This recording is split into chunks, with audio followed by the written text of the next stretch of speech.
कि सभी नेताओं के, सभी कर्मचारियों के और जितने भी सरकारी लाभ लेते हैं सबके बच्चों को सरकारी स्कूल में पढ़ाया जाए और समान शिक्षा पॉलिसी लागू, जिससे कि सरकारी स्कूलों में सुविधाएं आए। सरकारी स्कूलों में सुविधाएं एक बड़ा भाग पड़ता है सरकारी स्कूलों में। अगर शिक्षा के स्तर को सुधारना चाहते हैं, अच्छा बनाना चाहते हैं, तो इस वीडियो को जितना ज़्यादा से ज़्यादा हो सके शेयर करें। महोदया, SPQEM योजना को पुनः आरंभ किया जाए।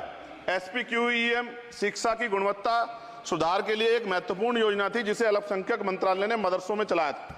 इस योजना के अंतर्गत NIOS के माध्यम से मदरसे में बच्चों को मुफ्त हाई स्कूल में इंटरमीडिएट की पढ़ाई करवाना का प्रावधान था। NIOS जो HRD मंत्रालय के अधीन चलने वाला एक ओपन बोर्ड है, इस योजना के तहत विद्यार्थियों को गुणवत्तापूर्ण शिक्षा प्रदान करता। मैं खत्म कर रहा हूं। मैं एक मनुस्मृति आप शुरू कराना चाहते थे, ये गलत है। हम लोग इसका विरोध करेंगे और कोई इस तरह कदम उठाएगा, ये अच्छा नहीं है। साथ साथ मौलाना जौहर यूनिवर्सिटी थी महोदया रामपुर में, आप शिक्षा की बात करते, जो शिक्षा को बढ़ावा दिया आजम साहब, आप देखिए राजनीतिक कारणों से जेलें बंद कर दी हैं और किस तरह का उनके साथ अत्याचार हो रहा है। मैं मांग करता हूं राजनीतिक कारण छोड़ के उस यूनिवर्सिटी को बंद करने का लक्ष्य सरकार का, ये गलत है। इस तरह से आप नहीं रोक सकते हैं। साथ साथ बीएड के बच्चे जो हैं उनका भविष्य खराब हो गया, करोड़ों में उनकी संख्या है, क्योंकि एक नया आदेश वो करके प्राइमरी स्कूल में नहीं भर्ती हो सकते। BTC और बीएड के बच्चे परेशान हैं। इसलिए मैं आपसे आग्रह करूंगा इस पर ध्यान दे।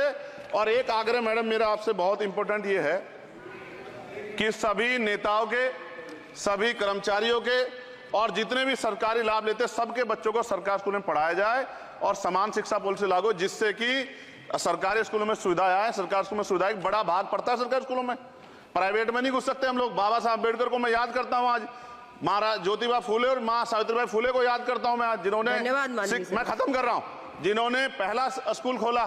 और फिर मैं आपसे कह रहा हूं, संत गाडगे जी महाराज ने कहा कि एक रोटी कम खाओ लेकिन अपने बच्चों को पढ़ाओ। और बाबा साहब ने कहा खत्म करते हुए कि जो शिक्षा श्रेणी का दूध है जो पिएगा दाड़ेगा। शिक्षक वैसे हम लोग बोल रहे हैं, तो इसके साथ खेलना हो, इसका बाजारीकरण रोका जाए और सबको पढ़ने का मौका मिले, इसका ध्यान सरकार रखे। बहुत बहुत धन्यवाद। और शिक्षा मंत्री जी बैठे हैं, आपसे आग्रह है ग्रामीण क्षेत्रों के बच्चों पर ध्यान दीजिए सर। हम लोग बहुत उम्मीद करके बैठे हैं सरकार से, और नहीं करेंगे तो फिर अब विरोध करना पड़ेगा, वो ठीक नहीं है। इससे पहले आप काम करो।